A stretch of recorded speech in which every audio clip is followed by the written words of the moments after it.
will help you out for particular operations.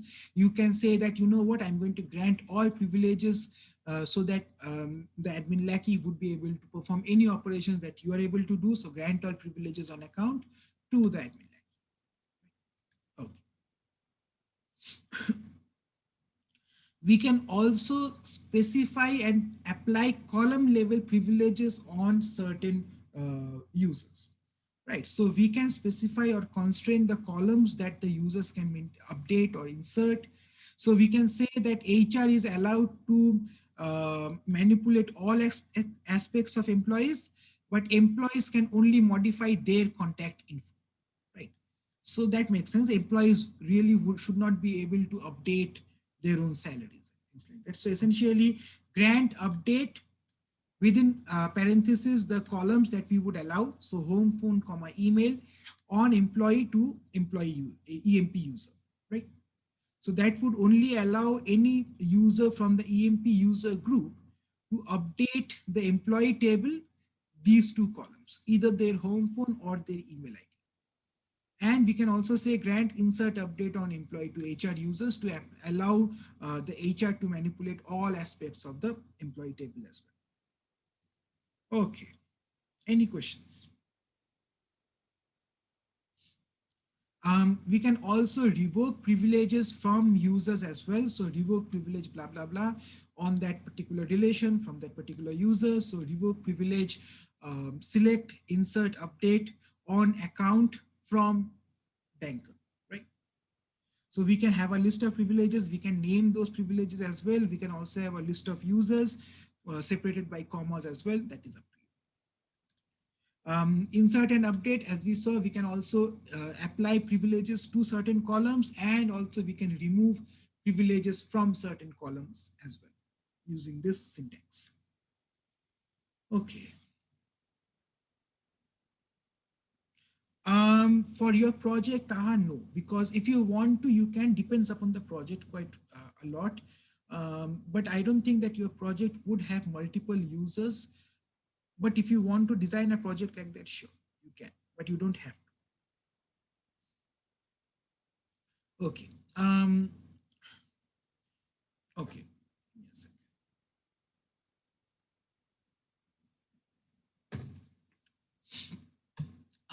This is really important. So users can also be granted privileges on views.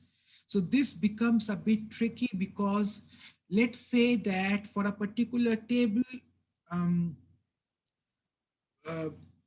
that particular privilege is not allowed for your user group, but for a view, it is allowed to you. So what do we do in terms of those sort of things, right? So this does become a bit tricky. So whenever we are accessing a view, the views on the privileges on the views are checked, not the privileges on the underlying tables. So keep that in mind as well. So view is basically viewed as a separate entity, as a separate table that is to be computed, but essentially a separate table, right? So anything that is there needs to be checked accordingly. So you can say that for the employee relation, only the HR can view all employee data. Employees can only view the contact details. Example view privileges would be revoke all privileges on employee to public, right? So we do not want any general person to be able to do anything on the employee table. That also includes select operations.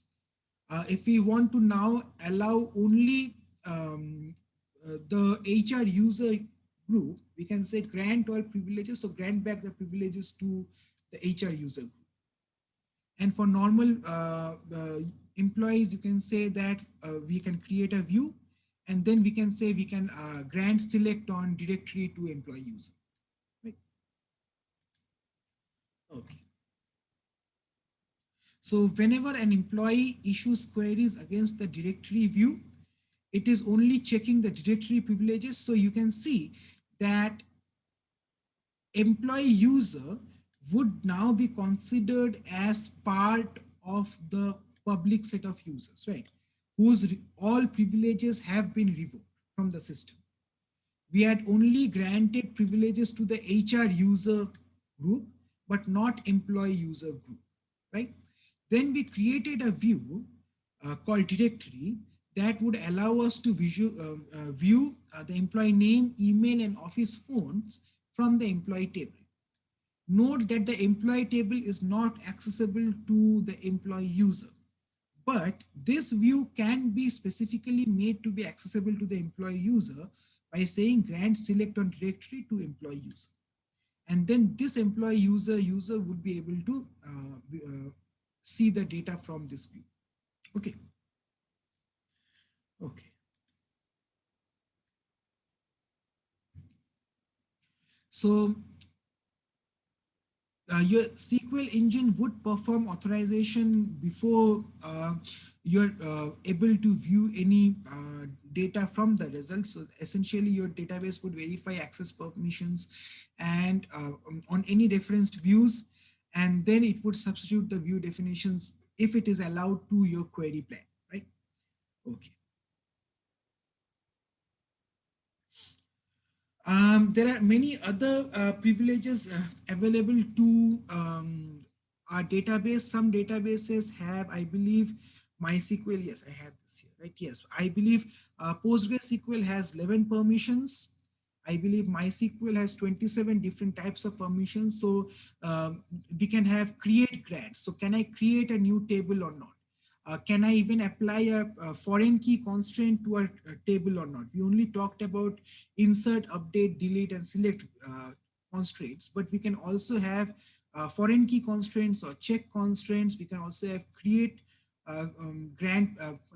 privileges for different tables and views and functions and schemas.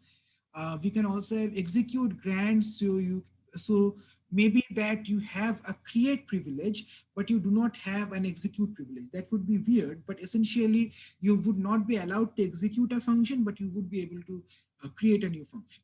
So there are many different types. So can I create a new user? Can I create a new database? So there are many different types of uh, privileges that can be provided in SQL. Postgre has about 11 different types. MySQL has 27 different permissions. Oracle has about 200 different permissions that you can actually uh, apply. Okay. So foreign key constraints. So whenever we are talking about privilege, if we do not have reference, so we will talk about a bit about reference privileges a bit more because it is sort of in a murky field. So foreign key constraints basically limit what the users can do, as we all know. Rows in referencing relation, just as a reminder, limit update and delete operations in the reference relation, depending upon whether the primary key exists or not. A user adding a foreign key constraint can disallow these operations for all users, right? So essentially, if I have a referencing privilege as a user, um, I can sort of remove that referencing relation, add the data, and then keep that, right? So we need to make sure that only users that are able to update your referencing relation are the ones who can change it. References require both the relation and your attributes to be specified, and that also means that we also need to specify if I'm creating a new table, which if I'm allowed to create a new table and I'm allowed to have a reference relation, which attributes for the other tables am I allowed to reference them by? So that would be your referencing privilege. Okay. So you can also, as a user, grant privileges to other users as well. So if you are currently an employee user that only has insert and select update and select privileges on your employee database or your employee table, you can also grant another user the same set of privileges that you have to that user, right? You cannot actually grant anything more that you have, obviously. That is one thing that is already implemented. But this is also another privilege that you can add to. So basically you can say that um, grant select on directory to employee user. That means that the employee user can perform select operations on directory with grant option.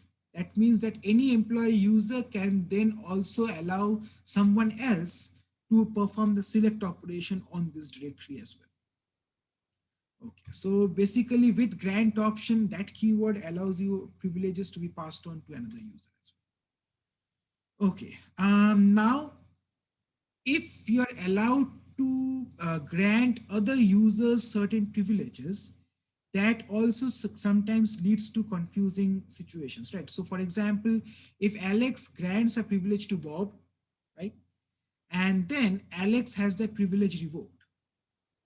So Alex has, let's say, an update privilege. Alex grants that privilege to Bob. So Bob also has an update privilege right now. And then Alex's update privilege has been revoked. Should it affect Bob or not? So should Bob's update privilege be removed or not? What do you guys think? The other version would be if Alex and Bob both grant a privilege to Carl, and then Alex revokes that privilege from Carl. Um, should Carl still have that privilege? So both Alex and Bob have given the update privilege to Carl. Then Alex has revoked that privilege, but Bob has still granted that privilege till now. So since Alex has removed that privilege, should Carl still have that privilege? So we need to think about those sort of things. Typically, databases implement very simple solutions to this kind of problems. So if Alex grants a privilege to Bob, and then Alex has that privilege removed, basically this one. So if Alex has granted privilege to Bob and Alex has that privilege removed, Bob still have, exactly, Yogi, Bob would still have that privilege. If Alex and Bob both grant a privilege to Carl and then Alex revokes that privilege, Carl would still have that privilege, right? Imagine the case where your manager gives you the privilege of deleting something, right? And then your manager's privilege has been revoked because maybe he is fired, he has changed jobs, whatever, right? That does not mean that all users under that manager would have automatically their privileges removed, right? You would still have those users have the same privileges. We just revoked the manager's privilege, right? So we do not maintain how a user got that privilege. We just maintain if a user has that privilege or not, right? Okay.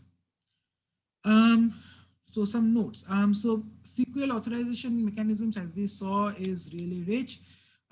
It has some shortcomings as well. You cannot, for example, grant or revoke privileges on a per tuple basis. That means that if I am a user that is looking at a particular employee table, let's say, right? um, if I have select privileges on the entirety of my employee table, I can see not only my data, I can also look at the data for any other user, right? It would be nice enough to have a per tuple basis privilege that says that this user is only allowed to view this particular row or his own row, right? So essentially, yes. So if I give you the select privileges on your bank account in the database, that means that you can not only see your own bank details, but you can also see the account details for all other users.